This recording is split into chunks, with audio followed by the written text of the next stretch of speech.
Então,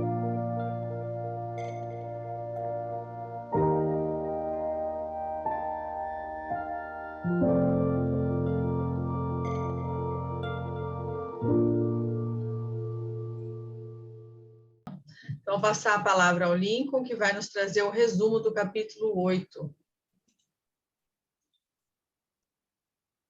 Muito bem. Boa noite a todos, os corações amigos que nos acompanham. Na apresentação do resumos, recordemos que ao término do capítulo anterior, o Dr. Bezerra de Menezes prestou algumas orientações a Anacleto, inclusive chamando a atenção dele quanto às suas responsabilidades. Então, já nesse capítulo, depois de uma certa pausa após aquela atividade, ele começa dizendo e fazendo uma pergunta, né? Por que Anacleto não foi desembaraçado da presença perturbadora de um ser ovoidal que estava vinculado ao seu chakra coronário?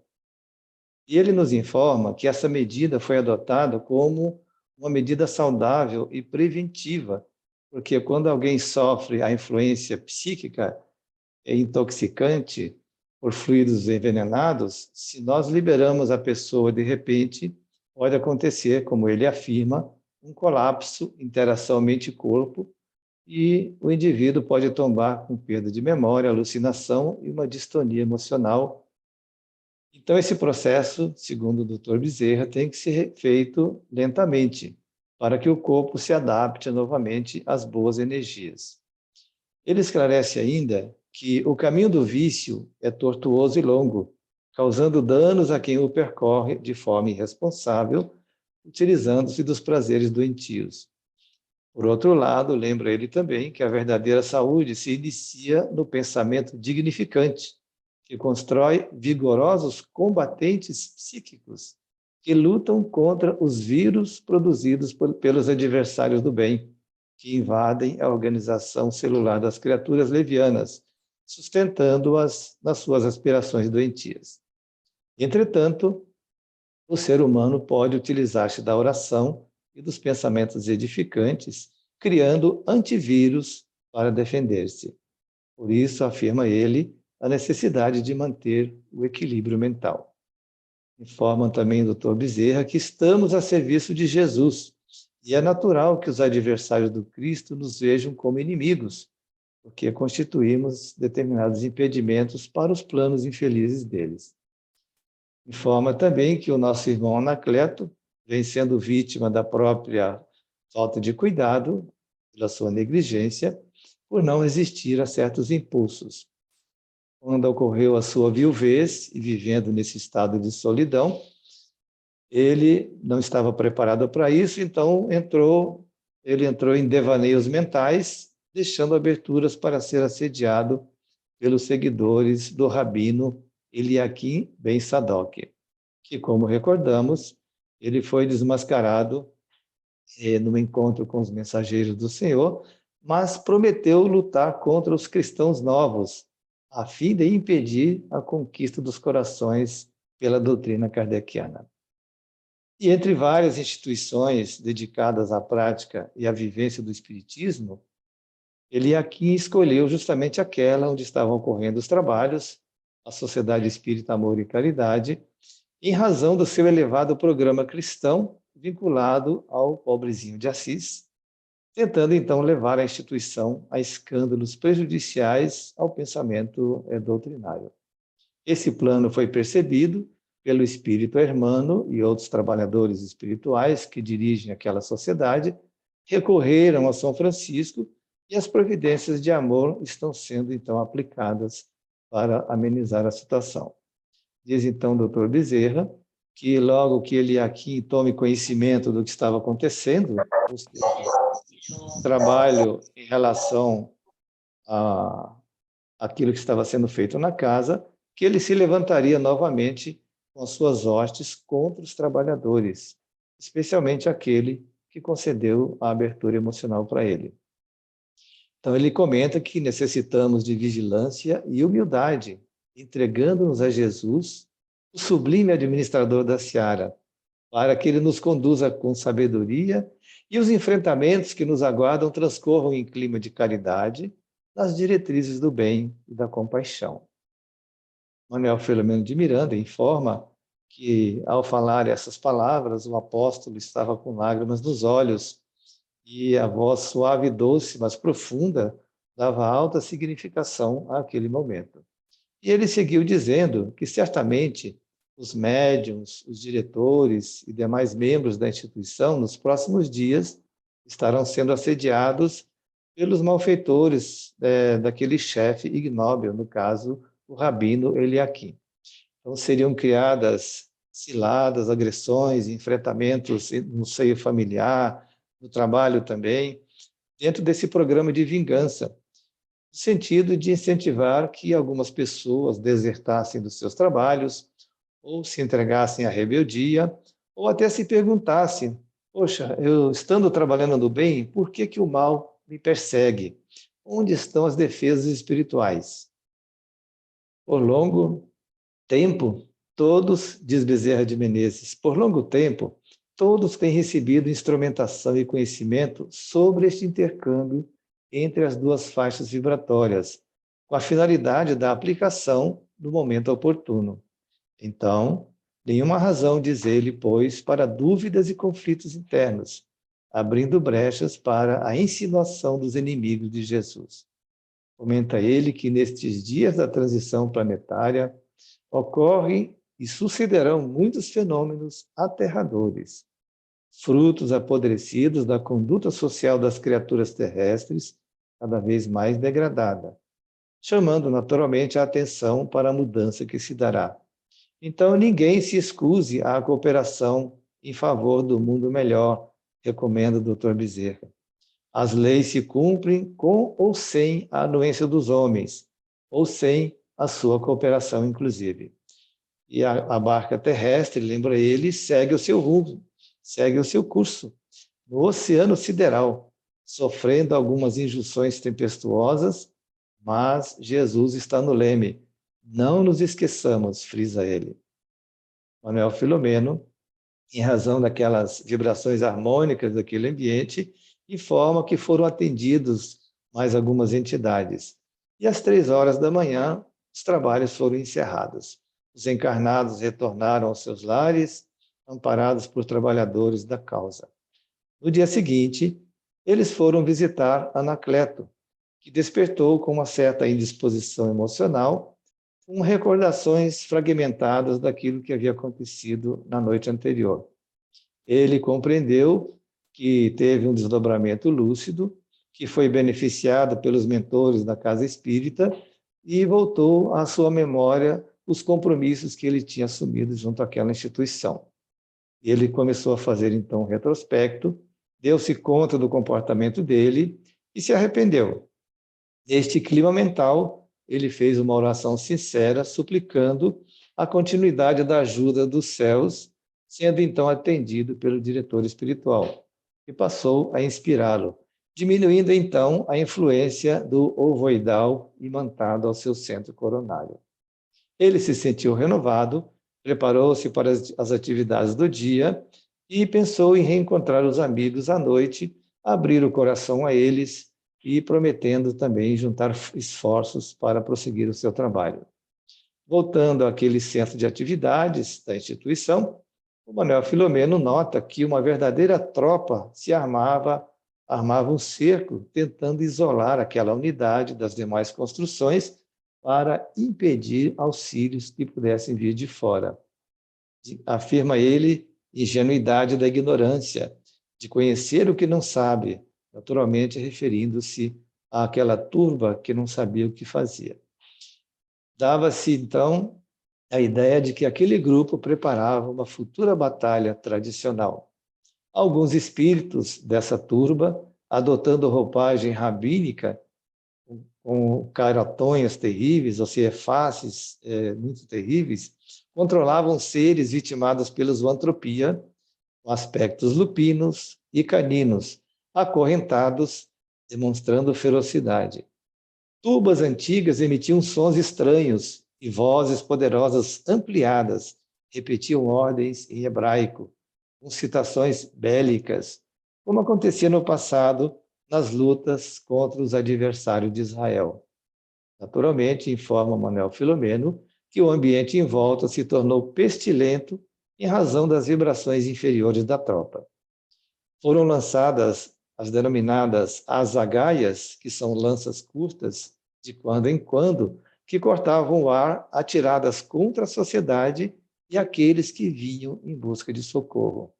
Afirma Manuel Filomeno que alguns pacientes tinham um mal súbito e a sensação de dor no corpo ao serem atingidos por essas lanças fluídicas, porém recuperando-se ao penetrarem no salão de conferências e nos ambientes dos passes.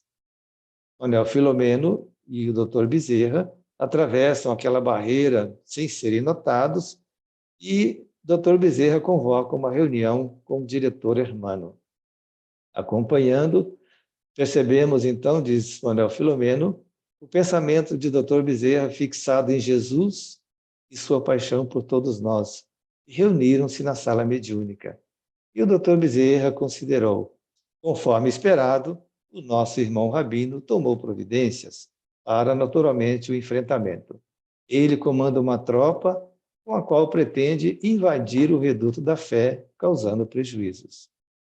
Afirma ele, a estupidez da presunção arma-se de valentia, isso depois de 4 séculos da desencarnação do Rabino. Certamente, muitas mentes frágeis e muitos frequentadores da casa entrarão em sintonia com essas ondas doentias. Quanto a nós, disse ele, diante do desafio, a alternativa é a compaixão, filha do amor, ao lado do espírito de solidariedade e auxílio, conquistando os violentos para a paz. E ele dá um aviso importante naquele momento, dizendo que seria conveniente que nas próximas exposições doutrinárias fossem explicadas as dificuldades que periodicamente surgem no caminho de todas as criaturas, inclusive as comunicações mediúnicas, para que se tome conhecimento deste período de lutas e sejam aplicados os recursos da oração e das boas ações, como medidas acautelatórias e impeditivas do mal. Inspirados, então, pelos mentores espirituais, criar-se-ia um clima emocional e fluídico de segurança e equilíbrio durante os combates que se avizinhavam. A batalha final será do amor. A batalha final. Lincoln, só um pouquinho, parou na batalha final será do amor. Eu tive que fechar, fechou de baixo, desculpa. Ok.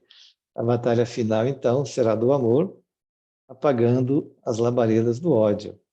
Se despede, então, Bezerra, naquela reunião, dizendo que o Senhor de bênçãos nos abençoe e nos guarde nos seus desígnios de paz.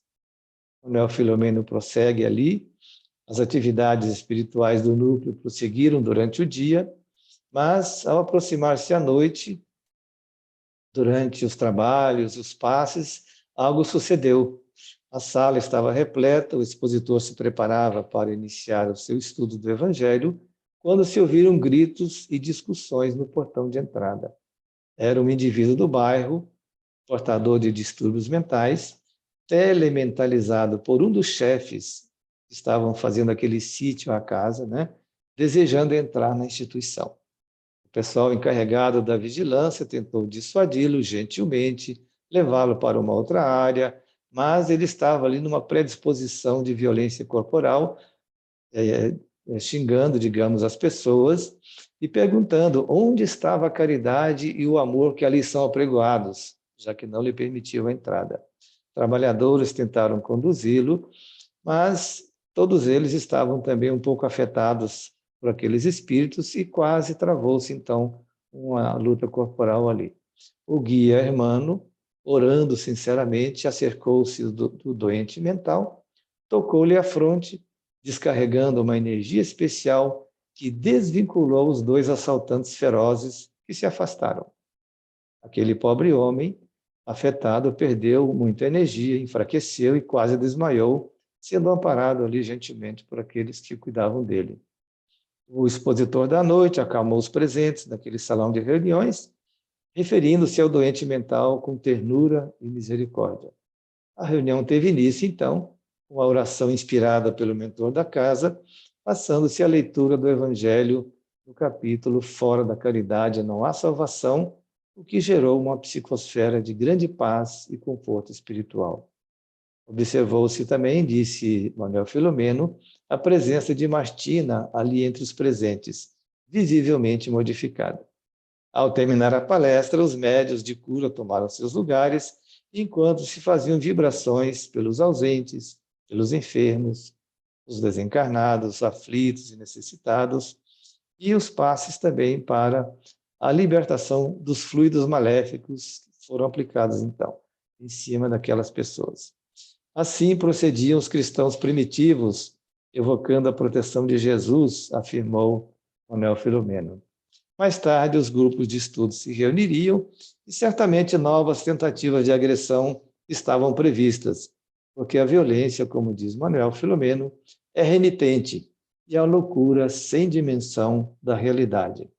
Então, aguardamos a noite, disse ele, jubilosos, ante a vitória deste primeiro round da terrível refrega. E assim termina o nosso capítulo. Deixando a gente com uma pontinha de curiosidade, né, para chegar ao próximo, para saber como é que isso vai desandar, não é, Lincoln? Exatamente. Muito obrigada pelo belíssimo resumo. Então, para dar continuidade, nós vamos convidar o Vitor para fazer, então, os primeiros aprofundamentos desse capítulo. Vitor, seja bem-vindo mais uma vez, a palavra está com você. Obrigado, Gisele. Boa noite a todos. É com satisfação redobrada que retornamos às nossas atividades neste grupo tão querido. Eu vou aproveitar muito do que o Lincoln acaba de comentar no seu resumo, mas eu vou fazer uma pequena digressão que eu acho necessária para a minha fala aqui. A questão do assédio espiritual do mundo inferior sempre houve. E, principalmente nesses tempos atuais, a recrudescência dessa atividade é muito maior. Então, se formos fazer uma análise rápida, desde a vinda de Jesus, imagine só, com a presença física do Mestre entre nós, na sua proposta de renovação de conceitos e abrir consciências, houve uma reação violenta dos espíritos, que não queriam que tal situação ocorresse e que eles se julgavam donos do orbe, porque havia ali também uma questão muito interessante, uma dificuldade da aceitação do mestre, principalmente por causa do exílio a que eles foram conduzidos, e sempre tem uma parte desses espíritos que se recalcitraram, que permaneceram na posição de violência, etc. Então, esses espíritos insubmissos e revoltados, eles estavam refratários a qualquer tipo de melhoramento ou de mudança de comportamento. E, mesmo assim, eles fizeram um cerco a Jesus. Se houve o cerco à casa espírita, conforme o nosso Lincoln acaba de mencionar, com Jesus presente, esse cerco ele foi levado a efeito numa situação em que todo o messianato dele teve problemas de perseguição, teve problemas de relacionamento e, principalmente, para culminar, sempre tem que haver um adepto frágil, conforme a gente até falou sobre esse tema há algumas semanas atrás. Sempre tem que ter um adepto frágil, ou a pedra de tropeço, ou aquele que dá a oportunidade ao escândalo. No caso, em questão de Jesus, como se fosse no ápice da tentativa de desestabilizar toda a trajetória do mestre, foi Judas. Então, nesse propósito, depois de Judas, ainda teve a própria, antes de Judas, na decisão de Barrabás, o pessoal querendo a permanência de Barrabás como se fosse um liberto e Jesus na crucificação. Então, essa atitude infeliz teria sido essa oportunidade que as trevas sempre tiveram, as trevas organizadas, para colocar obstáculos às propostas de um mundo melhor. Então, vamos lembrar que no livro que nós acabamos o ano passado de estudar, no rumo do mundo de regeneração, está claro ali Manuel Filomeno colocando um posicionamento assim, ele até marca uma data, em abril de 2004. Foi deflagrada uma nova guerra contra Jesus. Eu vou falar disso, depois eu vou remontar ainda Kardec, etc. Essa guerra declarada contra Jesus e seus seguidores, né, por adversários que o tentavam impedir, e a finalidade maior era a erradicação do nome de Jesus e de seus ensinamentos na história da humanidade, como se isso fosse possível. Mas, na impossibilidade de atacarem Jesus, segundo o livro nos narra, através de Manuel Filomeno, o que eles faziam? Tentavam contra aqueles que trabalhavam em seu nome na faixa atual, principalmente na tarefa da ampliação dos seus ensinos, agora clarificados pela doutrina espírita. Vamos lembrar que Kardec também foi alvo das trevas organizadas, principalmente com relação ao clero.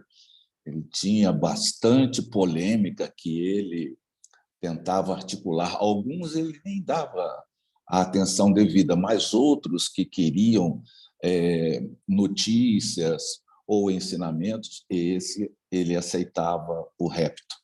Então, ele foi alvo de defecções, calúnias, diziam que ele vivia às expensas dos livros que ele recebia, a questão do espiritismo.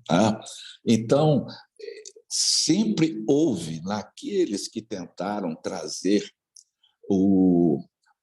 a boa nova numa outra perspectiva, uma mensagem, eles pagaram um alto preço, porque o cerco das trevas ele é constante. Então, se formos analisar, né, a situação do que comentou Manuel Filomeno, as pessoas devem lembrar como que a médium Malvina sofreu, né? Como que ela foi assediada e como que ela se entregava cada vez mais, em que ela era colocada numa situação de dificuldade, de dores, mas ela se apegava a Jesus. E isso irritava aqueles que a perseguiam.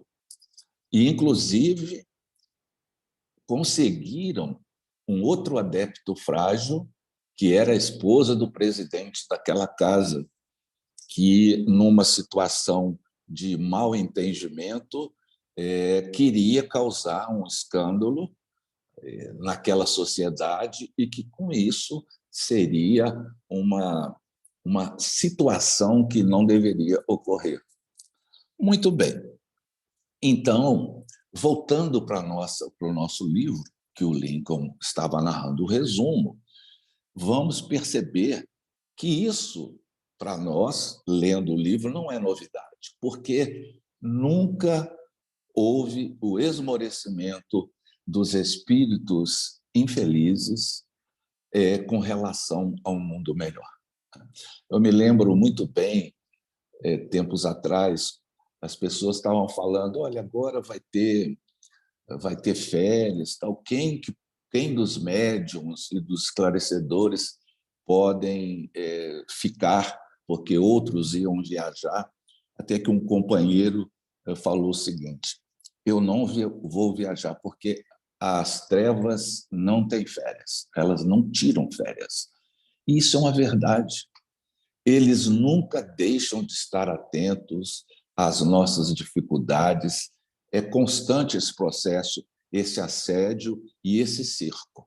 Então, aí nós vamos entrar naquilo do que o Eliahim Ben Sadok, né, que ele foi desmascarado e que ele, não se esquecendo disso, ele promete lutar contra os cristãos novos.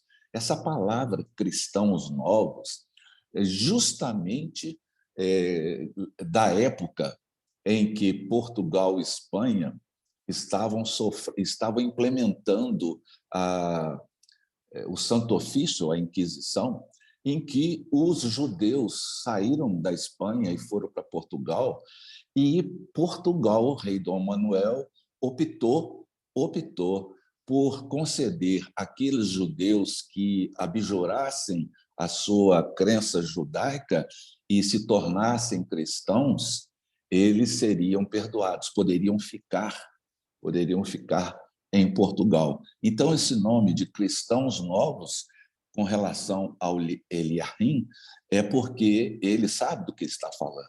Existe ali uma raiva surda com relação ao que ele ou familiares deles ou que os judeus sofreram nessa condição de abjurar aquilo que eles tinham de mais sagrado, que era a sua crença em Deus, abjurando aquelas práticas para adotar um catolicismo, um papa que eles não acreditavam, rituais que eles não comungavam.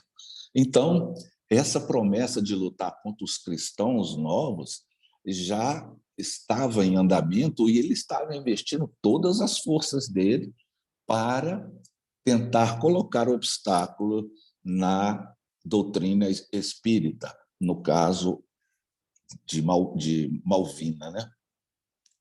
Então, o que ele faz? Isso que a gente vai pensar de uma forma interessante. Ele procura diversas instituições espíritas dedicadas, né, ao estudo e à prática do Evangelho e vai eleger, como se fosse um símbolo de vaidade, arrogância e prepotência, aquela entidade que estava espiritualmente vinculada a Francisco de Assis, pelo seu elevado programa, né, cristão, e é como se fosse assim uma arrogância espiritual. Mas não, ele queria pegar justamente aquela que tinha proeminência e, se resultado positivo houvesse, ele teria conquistado uma grande vitória, porque as demais casas que não tinham a mesma situação vibracional daquela que era o objeto dele, arrefeceriam também e eles teriam uma vitória grandiosa. Então, trabalhando nisso, vamos observar a estratégia que ele fala, né? No caso em questão, o nosso irmão Anacleto tem sido, ou foi, no caso, vítima da sua incúria, e ele é o adepto frágil. Porque numa situação que todas as pessoas vivem, né, da desvinculação de um lar ou da desencarnação de um ente querido, seja marido ou mulher, de um filho qualquer, as nossas defesas são colocadas à prova. A gente entra num processo de depressão natural. E esses momentos são momentos em que, se nós não estivermos vigilantes, nós somos assediados de uma forma mais intensa por aqueles companheiros que ainda se encontram no patamar da rebeldia, no patamar do mal, no patamar das dificuldades que infligem aos outros. Então, ele passando, no caso, com a viuvez, a solidão natural que ocorre, ele abre espaço para essas situações e o que acontece? Ele passa a ser um fantoche nas mãos desses espíritos. E vamos perceber também que esse acesso foi de tal monta que os espíritos que trabalhavam para o rabino colocaram, jungidos ao corpo espiritual deles, 5 ovoides, para que pudessem fazer o trabalho. então esgotando as energias genésicas, interferindo no seu programa junto à própria casa que ele trabalhava, com rompantes, com violência, com indiferença, com afastamento daquilo que estava sendo tratado na casa, uma alienação proposital, e ele foi se deixando levar a tal ponto em que ele foi objeto de auxílio do plano espiritual, porque se aquele fato continuasse a ocorrer, haveria dificuldades muito sérias e fortes, porque os outros diretores queriam levar o caso até o Conselho Deliberativo para uma decisão final. E que se houvesse um retorno de violência por parte do Anacleto, isso poderia redundar também num escândalo, o que não era bem desejado pela casa. Então, era uma situação, vamos dizer assim, de diplomacia espiritual que deveria ser trabalhado. Nesse sentido, vamos ver aqui, eu passei até mais rápido aqui, ó.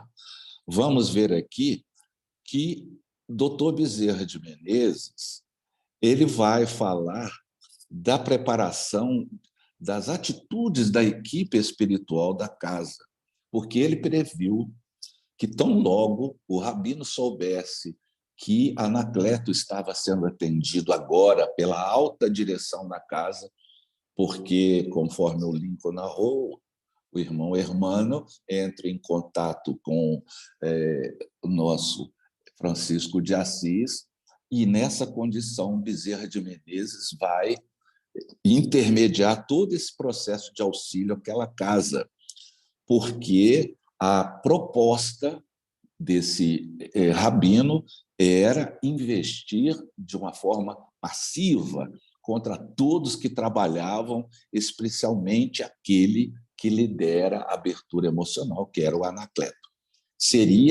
O Anacleto seria o escarmento, seria o ponto frágil em que seria dado como exemplo para os demais o assédio que ele sofreria. Então, Dr. Bezerra de Menezes vai falar das advertências que ele faz, da necessidade da vigilância e da humildade, e que a gente tem que ter o hábito, a confiança de determinadas situações que nós não conseguirmos superá-las, entregar a nossa postura, a nossa vida a Jesus. No seguinte caso, faremos o que a gente possa fazer, tá? Mas aquilo que a gente não consegue por enquanto, que Jesus nos ajude. Essa entrega de confiança, de sabendo que estamos num vínculo com o nosso irmão maior, com o nosso espírito guia da humanidade, facilita mais a nossa atitude diária frente aos trabalhos e às dificuldades. Narra ainda que os médiuns e diretores e mais membros da instituição eles estariam sendo assediados por espíritos vinculados a esse rabino, o que sempre acontece. O que sempre acontece. Eu me recordo bem de todas as vezes que a gente fazia o programa da vinda do Divaldo a Juiz de Fora, reuníamos eu, Sueli e a equipe do Joana de Ângeles, a gente começava a fazer alguma coisa, dava errado. Começávamos a tentar um outro patrocínio, dava errado. Aquilo que a gente já tinha combinado com um clube tal, dava errado. E aquilo ia não crescendo. Meses antes, a gente já fazia e dava tudo errado. Começavam as dificuldades de relacionamento entre os membros, assim, do nada. Aí, depois que acontecia isso, ou nas vésperas da vinda do Divaldo, os benfeitores se manifestavam através da Sueli e narravam o que estava acontecendo. Porque eles estavam tentando colocar obstáculo que eles não queriam que alguém ou as pessoas ouvissem aquilo de que o Divaldo era portador, de mensagem de consolo, de esperança, de ânimo, né? de vencer as dificuldades. Eles não queriam, e todo ano era isso. Né? Em qualquer situação, isso ocorria. E a gente já sabia agora. Né? Depois de muito tempo, a gente falou, não, deixa aí que isso aí é natural. É um processo que eles tentam reverter à custa de intrigas, etc., etc. Muito bem. Essas ciladas que eles estavam propondo fazer naquela casa, dos enfrentamentos que as pessoas sofrem, não só na questão da organização das atividades, mas esse recrudescimento de ciladas ocorre no nosso lar, na casa onde trabalhamos, ou no projeto que a gente pretende fazer, ou na atividade profissional. Existem sempre aquelas criaturas que desistem, se desanimam e perguntam assim, mas por que se eu estou trabalhando bem, por que eu sou objeto de perseguição dos espíritos? Onde está a proteção, né? É assim que a gente fica quando trabalha com Cristo, né? É uma situação que, para quem não conhece, acha que se trabalhar com Cristo, tudo vai dar certo. Se o próprio Cristo teve o final que ele teve, se entregando de uma forma sem resistência, mas para cumprir destinações e seus discípulos, por que a gente tem que ser diferente? É porque nós não compreendemos a questão da essência da renúncia, da abnegação no trabalho de Jesus. A gente quer trabalhar dentro da doutrina espírita, dentro do tempo que eu posso, no dia que eu posso e nas condições que eu tenho. Ou seja, a pessoa faz o estritamente necessário. Ótimo, mas a gente é incapaz de ceder, renunciar a determinadas situações para aumentar mais ainda essa efetividade na questão da divulgação doutrinária.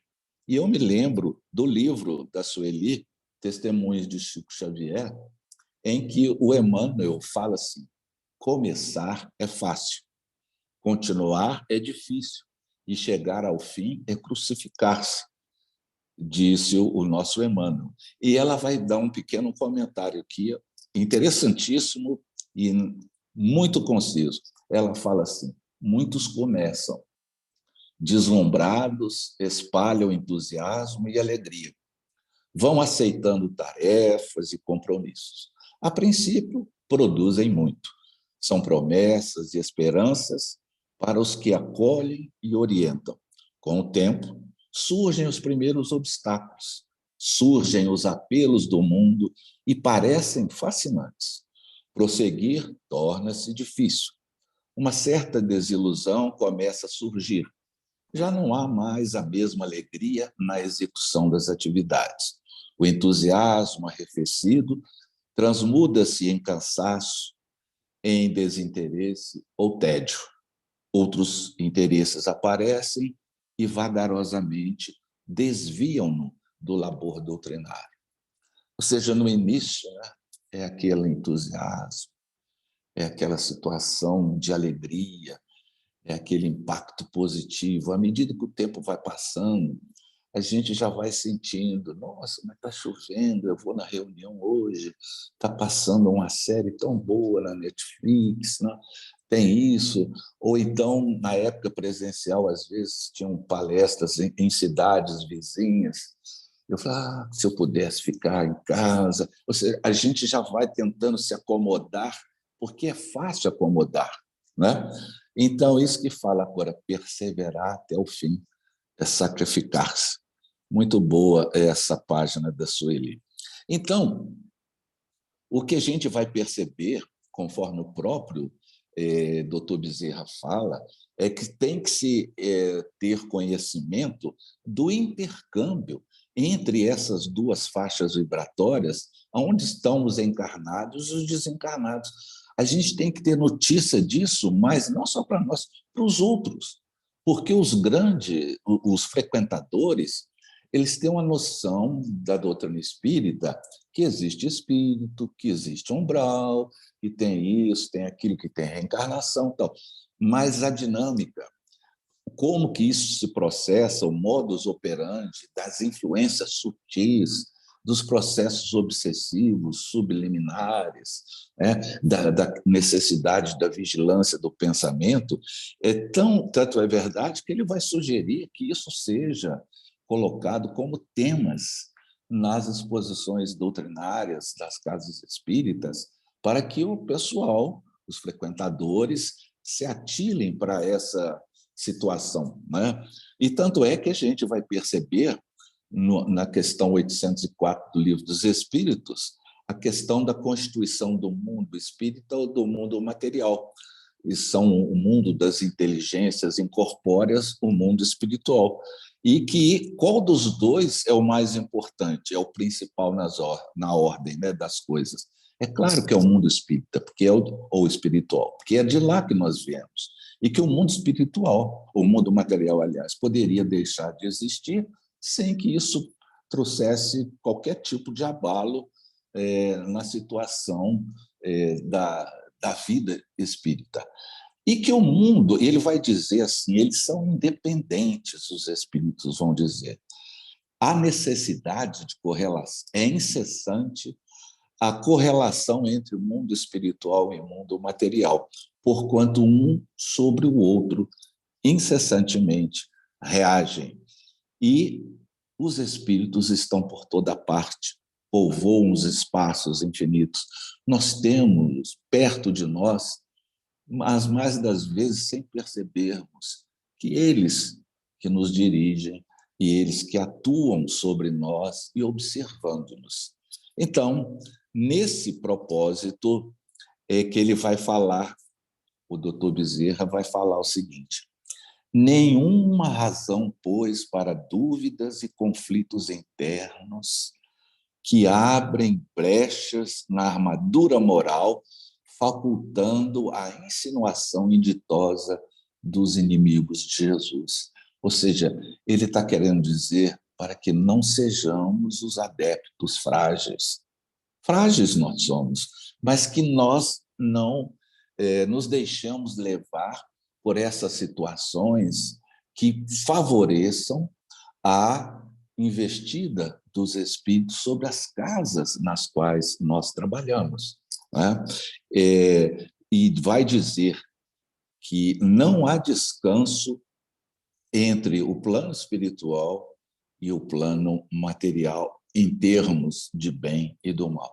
Se a gente está achando essas guerras que nós temos ultimamente, né, que é uma guerra que pode se espalhar, mas a guerra entre bem e mal sempre existiu e vai existir até que a Terra possa ter a predominância do bem sobre o mal.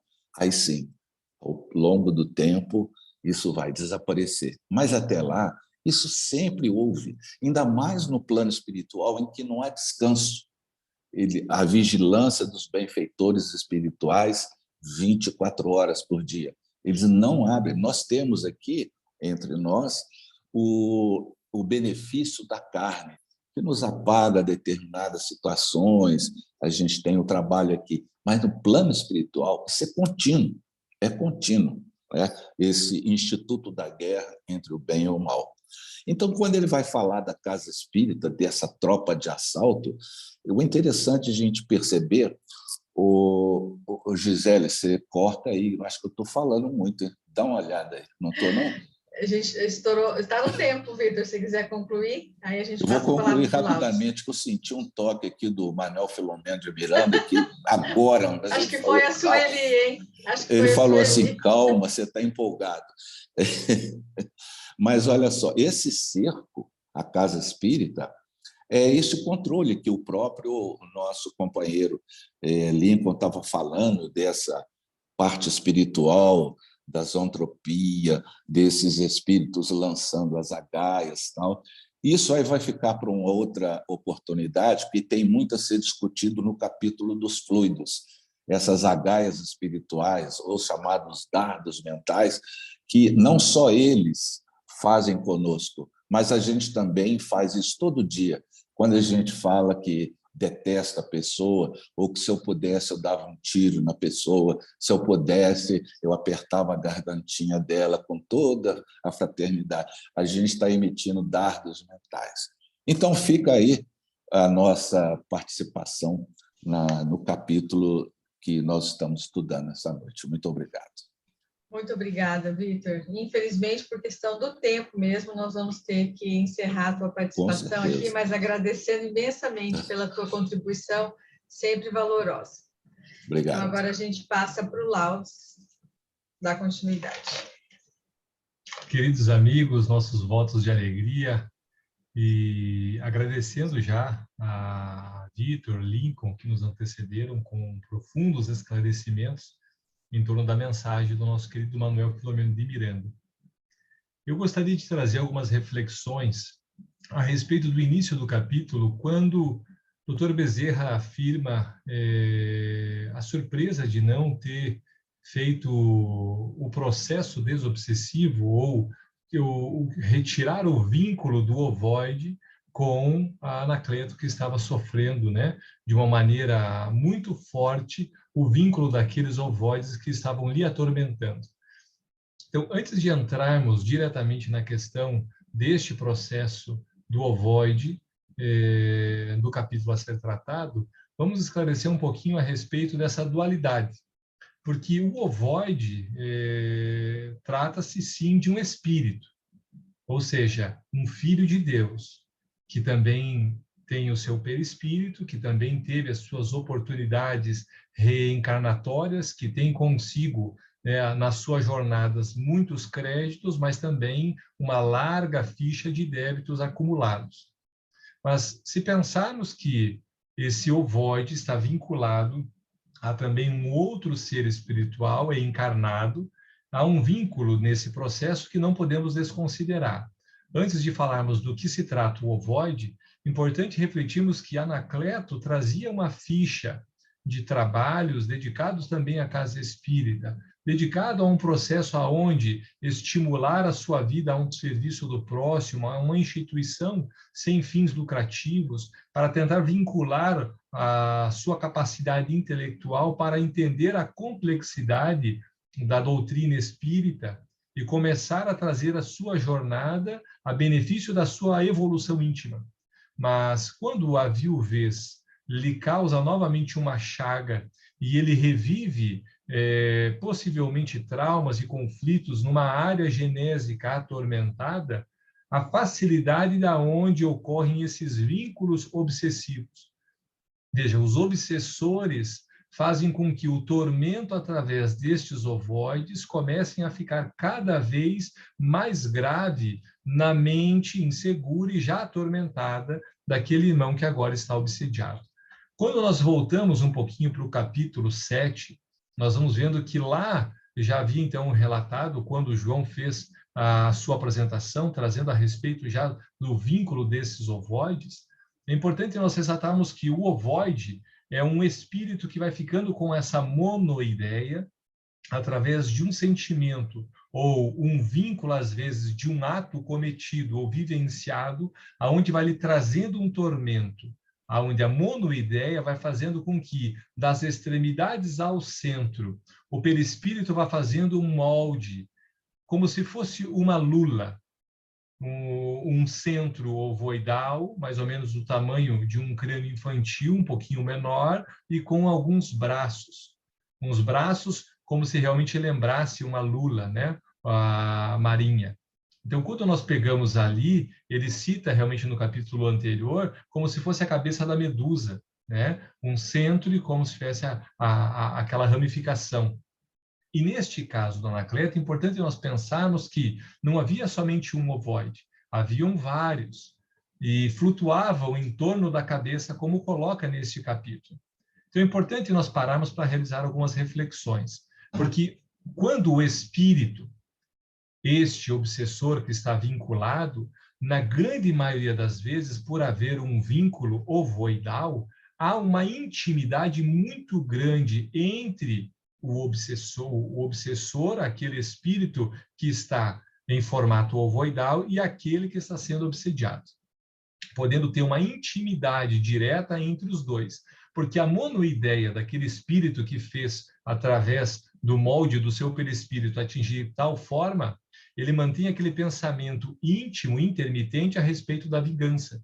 A respeito justamente o quê? Para trazer as questões para a agressividade, o ódio, a violência. Então, ele vai mantendo a violência, a agressividade ou a vingança. E aquele pensamento vai ficando tão monoideal que logo ele vincula-se àquele que tem o seu débito, aonde ele tem aquele crédito em si, por ser crédito, digo, porque na vez passada, ou em jornadas passadas, ele tenha sido acometido, de repente, por um assassinato, ou aquele outro havia vinculado de uma maneira onde, na sua jornada passada, havia sido o seu agressor, e que agora ele deseja a vingança através das próprias mãos. E essa monoideia lhe atormenta de tal forma que o seu perispírito altera-se o seu formato humano, e ocorre um vínculo.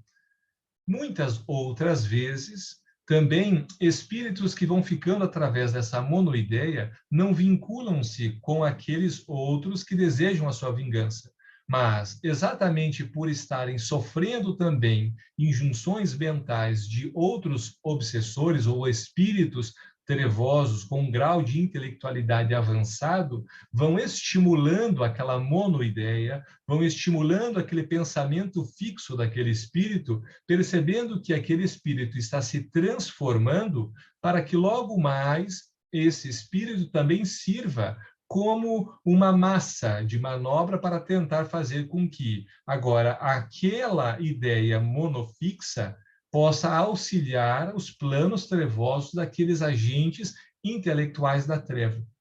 Há um exemplo.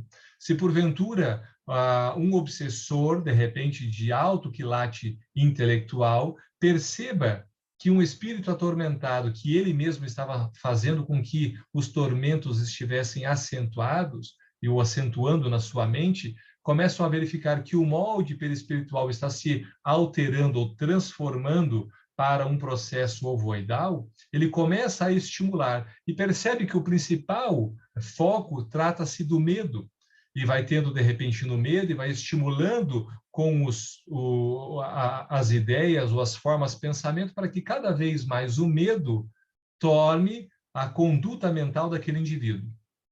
Logo, ele tem um perispírito e um espírito numa forma ovoidal que pode ser manipulado, porque aquele espírito não tem a capacidade de manter o seu pensamento agora lúcido, logo pode ser manipulado também por outras entidades desencarnadas. E os espíritos obsessores podem fazer uma implantação deste ovoide no chakra coronário daquele outro espírito encarnado, para estimular, neste caso, por exemplo, o sentimento do medo, ou da agressividade, ou dos vícios que, de repente, gerais, podem gerar as suas contrariedades mentais. Estou o dia inteiro a refletir a respeito do sexo, a respeito dos prazeres, a respeito de como satisfazer os prazeres do corpo, e não consigo mais sequer pensar no trabalho, não consigo mais pensar na família, e vou começando a desenvolver este mundo ideal, né, onde o sentimento e todo o pensamento vai sendo vinculado a um único plano.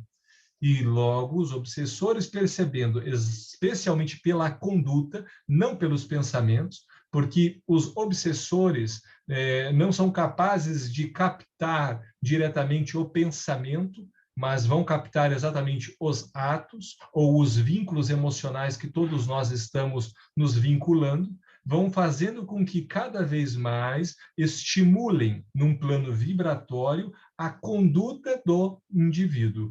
E logo que essas portas se abram, há um plano direto, onde a imantação faz com que acople.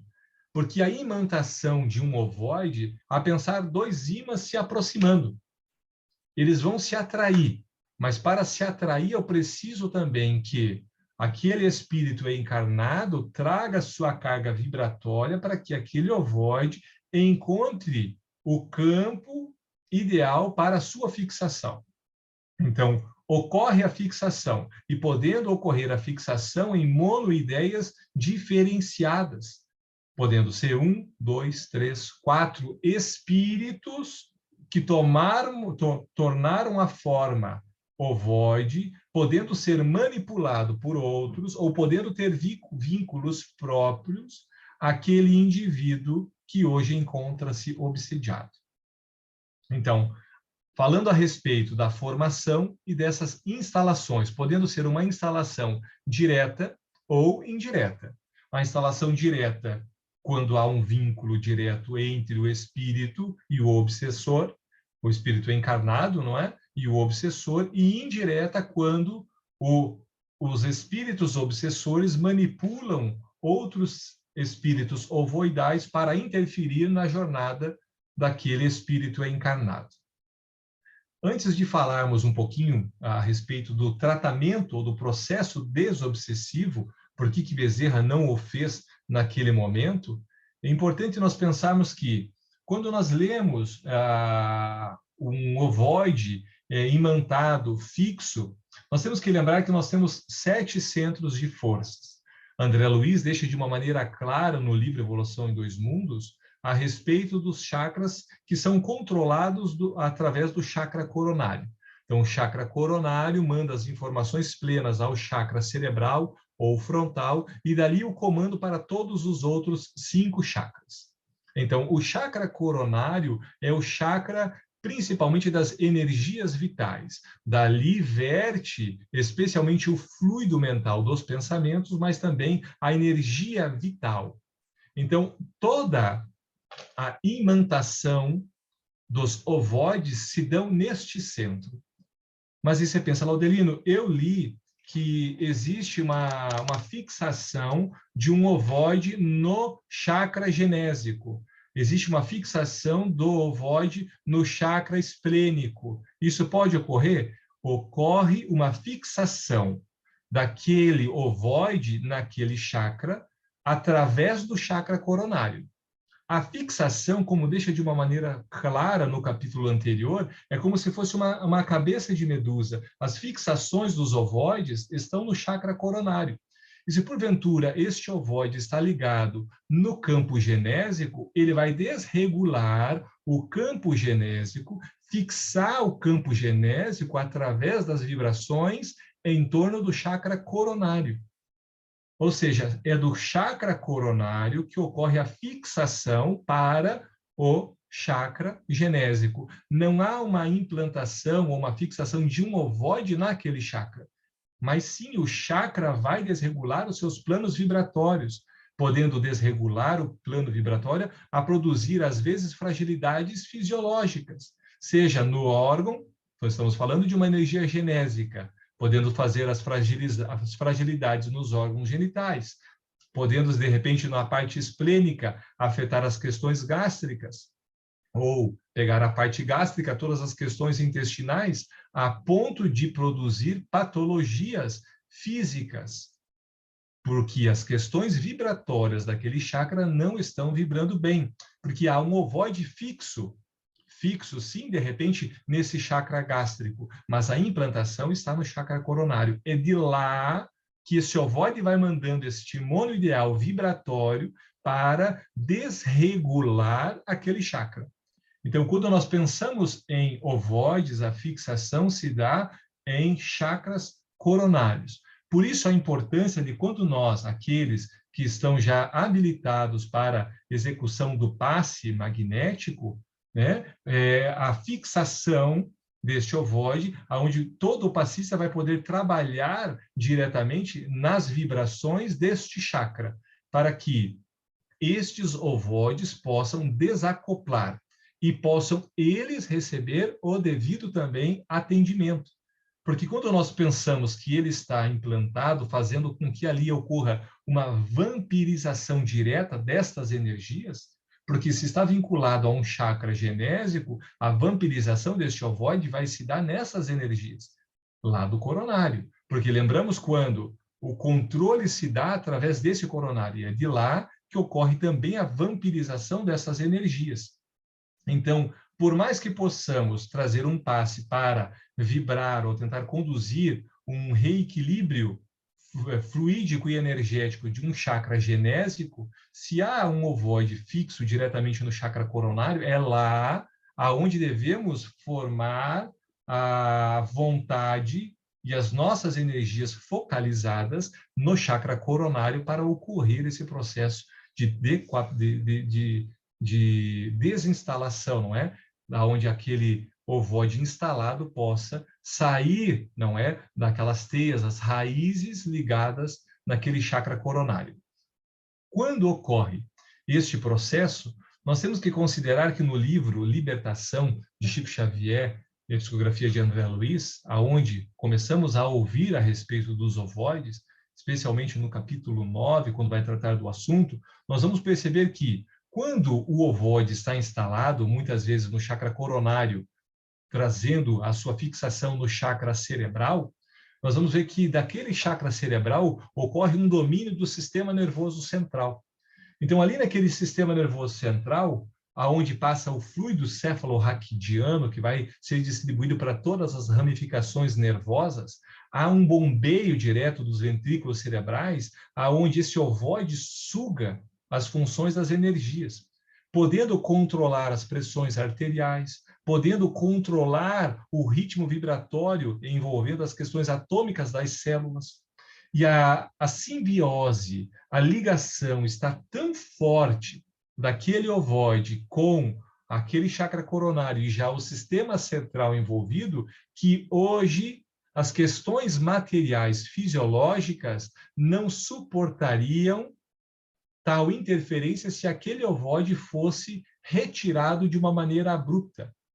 Da mesma maneira que quando vamos voltando uma pressão gradativa para que não ocorra, de repente, olha, um trombo ou algo na pressão fisiológica de um corpo físico, o retorno gradativo das pressões, quando nós vamos fazendo um mergulho, aqueles que podem fazer um mergulho, às vezes, em profundidades, e vamos fazendo impressões gradativas para que o corpo possa ir se adaptando, da mesma forma se faz esse processo de desligamento gradativo, para que o corpo físico não venha a sofrer, muitas vezes, até o falecimento das energias, não tendo mais a capacidade de fluir a energia direta sem a ligação daquele ovoide.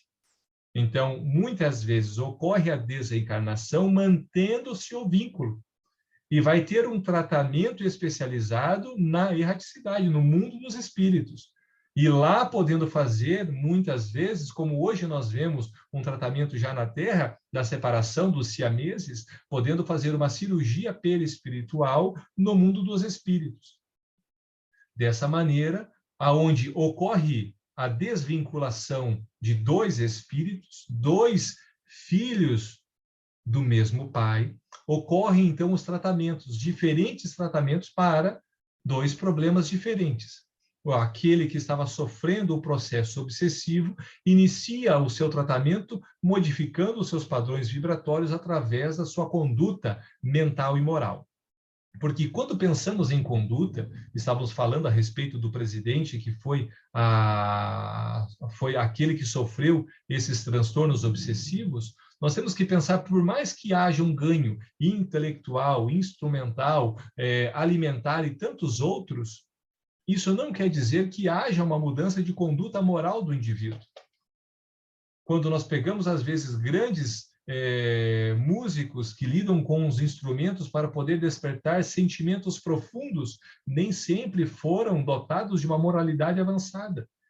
Quando também pensamos em indivíduos com um grande intelectual, também não há um vínculo direto do avanço intelectual com a moralidade. Asas diferentes que podem, sim, começar a planar o voo intelecto-moral, começando pela asa da intelectualidade, mas nem todo aquele que goza de uma intelectualidade avançada vai planar voos pela moralidade, podendo este, sim, que goza de uma intelectualidade também avançada, poder dominar campos vibratórios do terror em áreas trevosas. e tendo dessa intelectualidade os artefatos necessários para essas manipulações. Já o espírito ovoide, que quando ocorre esse processo de desenlace, ele começa também a iniciar a sua jornada de resgates. Mas como que ele vai resgatar? Através daquela monoideia onde ele estava fixa, sem a menor condição perispiritual para poder iniciar uma jornada reencarnatória. Ele inicia quando o ovócito e o espermatozoide se ligam no zigoto, que forma o primeiro ovo. Aquela ligação vai formando naquele ovoide, novamente nas suas divisões multicelulares, conforme o zigoto vai se subdesenvolvendo para formar depois o feto, começando a desenvolver naquele ovo novas formas físicas para que ele possa reconstituir o seu campo vibratório perispiritual dessas altas doses anímicas do início da jornada reencarnatória. Muitas vezes é aquela gestação que não chega ao término. Vai passar 1, 2, 3 meses, há um aborto espontâneo, sem justa causa. Às vezes, uma gestação por mais longo prazo, a depender de cada caso. Mas ali iniciam em múltiplas, às vezes, gestações, iniciando um processo onde aquele espírito, que também é filho de Deus, inicia o seu processo de reconstrução. Primeiro do seu perispírito, para logo começar a gozar de lucidez mental, para junto depois, com a cúpula dos departamentos reencarnatórios, organizarem as reencarnações futuras para provas e resgates mais profundos a respeito dos seus débitos assumidos no seu plano reencarnatório. Então, penso que o tratamento eficaz para que nós possamos criar uma capa protetora para que não ocorram essas vinculações, trata-se exatamente da escolha do objetivo existencial vinculado a uma vida baseada nos fatores morais. Como o Vitor colocou de uma maneira brilhante, persistir até o final é o caminho da cruz, como traz ali a semelhança de Sueli, naquelas lindas frases que Vitor fez a leitura. A persistência desse objetivo existencial, quando está claro para nós, é nós termos plenamente identificado qual é a utilidade plena do Espiritismo para a minha existência, não somente física, mas espiritual, e qual a utilidade da minha existência também para o Espiritismo. E colocando objetivos existenciais para que possamos iniciar o nosso caminho do Gólgota. Essas seriam as minhas reflexões. Espero que não tenha causado mais confusão aí a respeito do tema. Muito obrigado. Obrigada, Laus. Foi bem esclarecedora a sua contribuição, com certeza. As pessoas já comentaram aqui no chat que conseguiram compreender pela sua didática. Obrigada. Lincoln, agora, então, nós te convidamos para voltar aqui e responder a pergunta. Consta no capítulo que a verdadeira saúde inicia-se no pensamento dignificante, que constrói vigorosos combatentes psíquicos, sempre em vigilância e na posição de luta contra os vírus produzidos pelos adversários do bem, que invadem a organização celular das criaturas levianas. Poderia aprofundar esta relação entre pensamento e saúde? Vamos tentar fazer algumas observações sobre esse tema, que é importantíssimo, porque o desejo de ter saúde é um desejo de todos nós. Resta saber se cada um de nós, no esforço de preservar a saúde ou de evitar a doença, está sendo feito esse esforço para que isso se realize. O próprio espírito do Dr. Bezerra, ao fazer essa primeira observação, onde nós podemos construir aí os antivírus, ele fala que nós, através da oração e dos pensamentos edificantes, nós podemos criar antivírus para nos defendermos. E é por isso que ele fala que, então, há necessidade de se manter o equilíbrio mental. A primeira coisa que eu levantaria, assim, para começarmos a nossa reflexão, embora todos saibamos disso, mas é bom relembrar, nós temos que lembrar que nós somos um espírito que mora em um corpo, e não um corpo que tem um espírito. Muitas vezes a gente confunde isso, né? Ah, o meu espírito está deslocado. Não, eu estou deslocado em relação a determinadas coisas. Então, somos os condutores de um corpo, que é o nosso templo de permanência no campo material, entregue por Deus para as nossas experiências reencarnatórias. E o espírito sempre vai ter que zelar por este corpo, para que este corpo seja preservado ao longo do tempo e viva o máximo de tempo possível, segundo as possibilidades e a providência divina, naturalmente, que determina o tempo de cada um. Mas alguns aspectos são abordados, e aqui eu queria recomendar a quem puder ler, é uma obra bastante profunda, mas o livro Perispírito, de Zalmiro Zimmermann, onde vamos compreender aí no capítulo Perispírito e Enfermidade, onde ele faz um detalhamento, colocando ali depoimentos de Allan Kardec, de Emmanuel, de André Luiz, falando exatamente a respeito desse assunto. Porque, como nós somos constituídos aí, enquanto encarnados, do espírito propriamente dito, o perispírito e o corpo, tudo aquilo que o espírito realiza influencia, de alguma forma, as vibrações do perispírito a se projetarem também no corpo, nas suas células. Então, o Zalmiro Zimmermann vai fazendo um raciocínio a respeito desse assunto, trazendo vários autores. Vamos fazer alguns pequenos destaques aqui, porque o assunto é bastante longo, mas tentando colocar um pouco dentro dessa dinâmica aí, para compreendermos a importância do perispírito na preservação de nossa saúde ou na prevenção das nossas doenças. Então, as causas da doença, ainda claro, ele fala que estão longe de ser conhecidas pelo mundo acadêmico, porque normalmente busca-se apenas os efeitos materiais.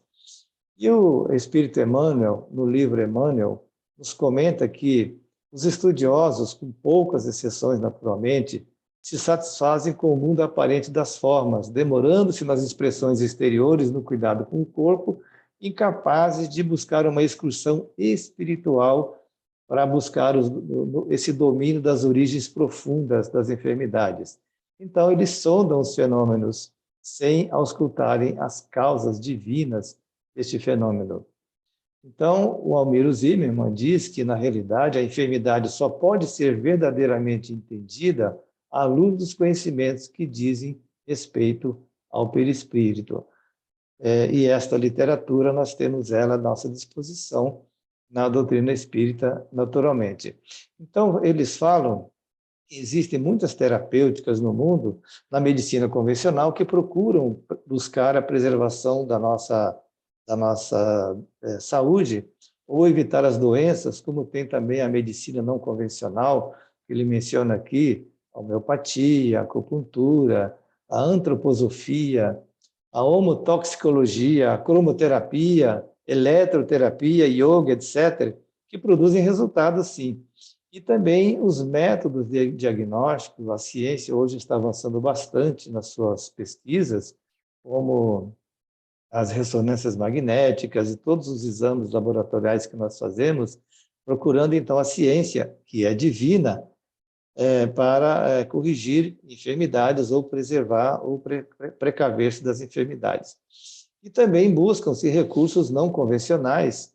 Existe aí pessoas fazendo experiências com relação à quirliangrafia, à radiestesia, à iridologia, aí o estudo da íris como propiciador aí de levantamento de terapias e diagnósticos. Então, todos esses métodos, em verdade, eles trabalham normalmente a superfície do problema, sem o conhecimento do perispírito, que é um fator capital para o entendimento certo da doença e da saúde. E o Laudelino falou muito bem em relação ao tema dos chakras, esses centros vitais, né, esses centros de força que estão localizados no perispírito.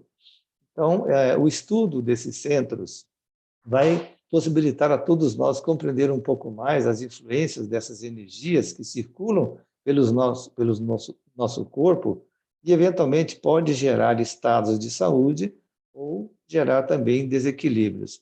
Então, o pensamento equilibrado, harmonizado com o bem, pode significar um fluxo normal de energia vital sob o comando desses centros de forças, né, ou chakras, traduzindo, consequentemente, uma regularidade na fisiologia nossa, ou seja, a saúde. Em outras palavras, uma mente serena, limpa, amorosa, sustentada harmoniosamente, ou sustentando harmoniosamente o perispírito, representa, então, uma saúde física. Contrário, naturalmente, uma mente doente estaria, então, produzindo desequilíbrios nessas energias psicossônicas ou psicossomáticas, né? Ou seja, afetando negativamente o perispírito, provocando, então, as nossas enfermidades. Conclui-se, então, que o poder da mente é diretamente ligado ao nosso equilíbrio fisiológico. E cada vez mais se compreende hoje esta dinâmica nos estudos científicos.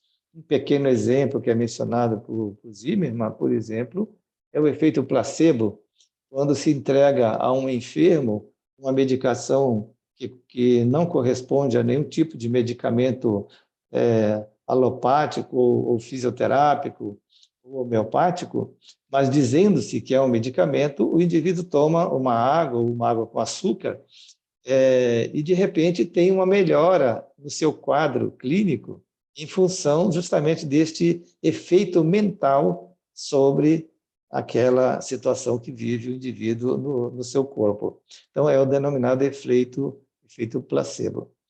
É muito interessante observar isso. Inclusive, no livro do Chico Xavier, Lindos Casos de Chico Xavier, ele conta um fato interessante, que uma senhora conhecida dele tinha um câncer de útero, mas ela não sabia que tinha câncer. E Emmanuel foi consultado a respeito desse assunto, e eles fizeram um tratamento para essa senhora, e ela ficou curada, mas ela não sabia que tinha esse câncer, e ele foi erradicado. Graças aí à ajuda divina, sem dúvida, e ela foi tratada adequadamente. Mas teve um segundo caso de um senhor que tinha um câncer também de uretra, e também desconhecia que ele tinha esse câncer. E começou seu tratamento médico para buscar contornar aquela situação. Só que, em determinado momento, um dos familiares deu a ele a notícia de que ele estava com o câncer.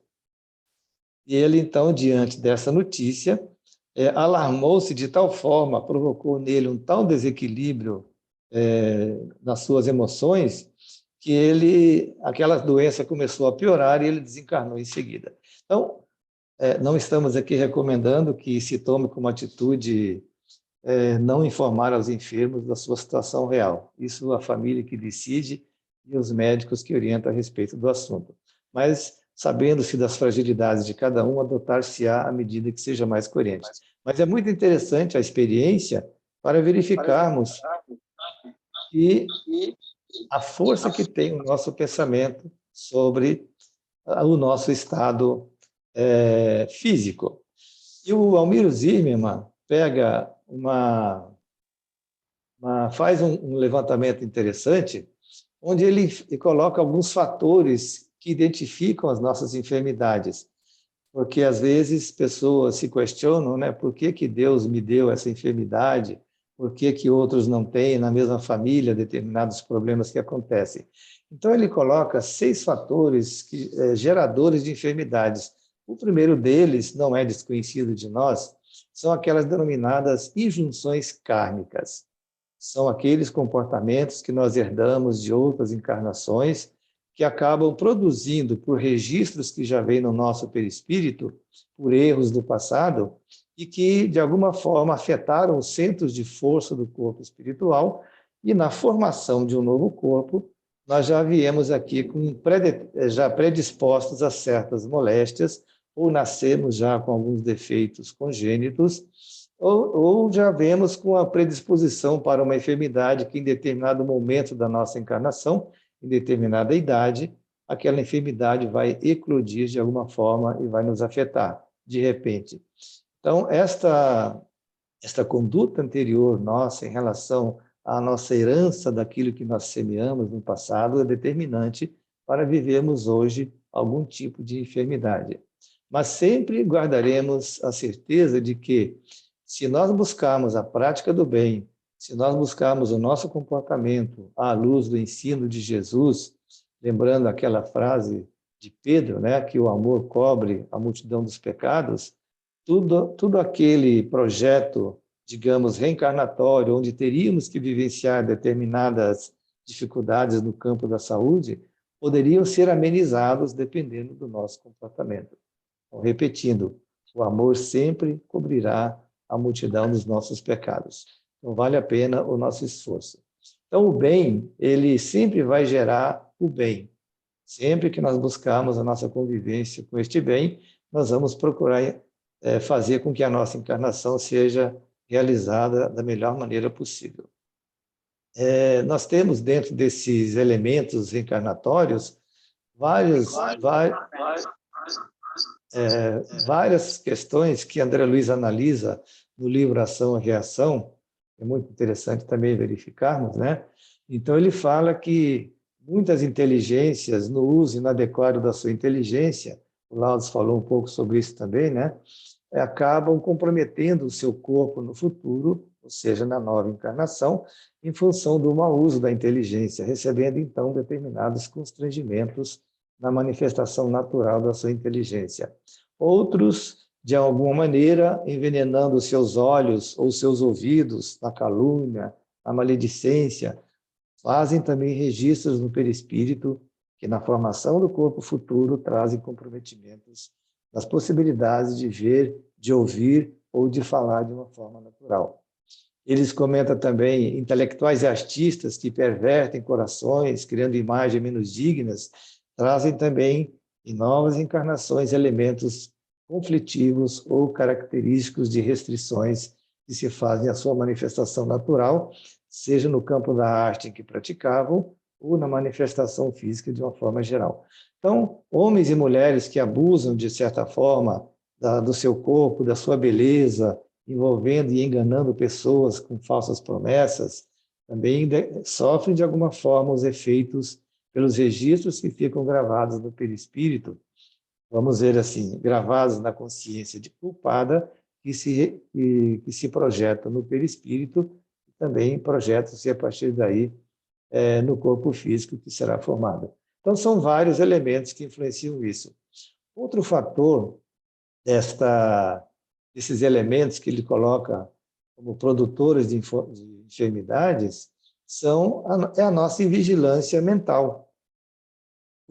Se nós temos uma ausência de autodomínio do que nós pensamos, nós vamos levar a nossa mente a um descontrole emocional.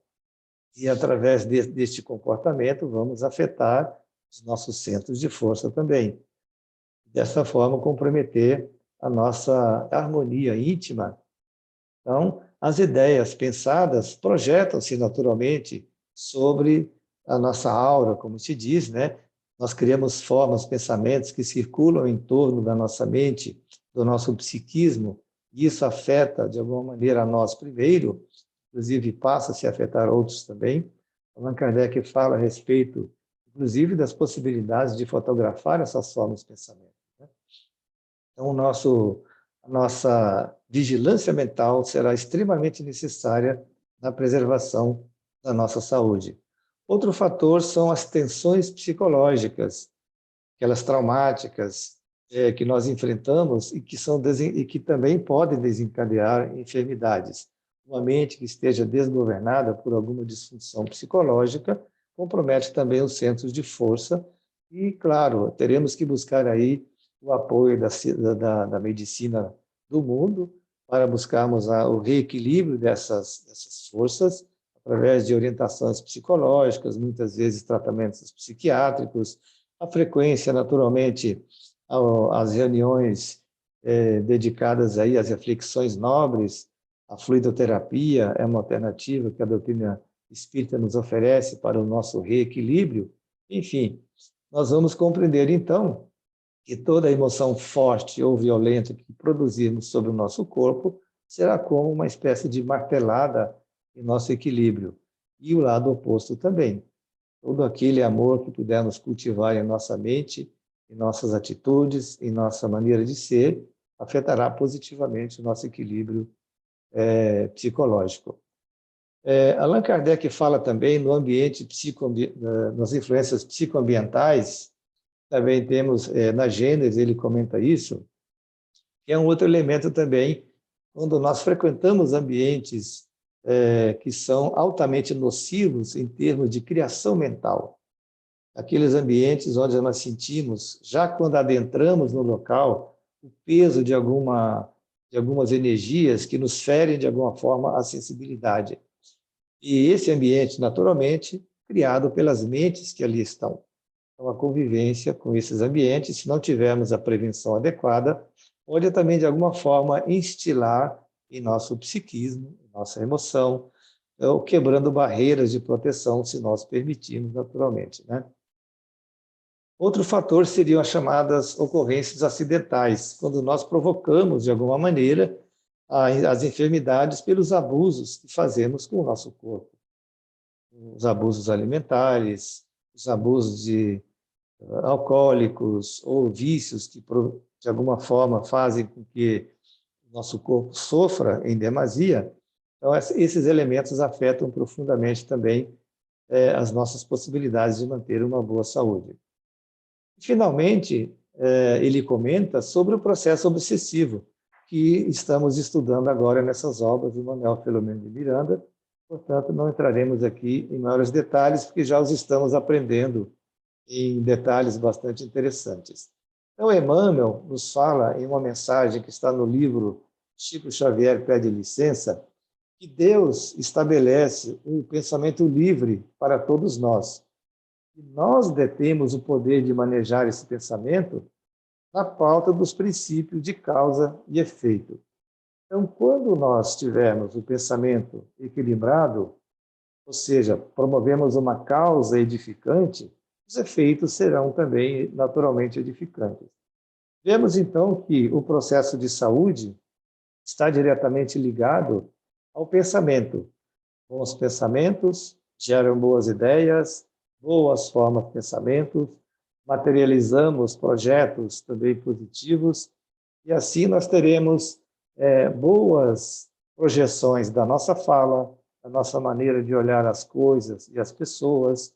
Os nossos ouvidos serão educados para ouvir sem perverter os assuntos, o nosso olhar será produzido sem os elementos da malícia, porque o pensamento está dignificado com a nossa vinculação com o bem, naturalmente com o Cristo, que está dentro de nós e inspirando-nos em todos os momentos da nossa existência.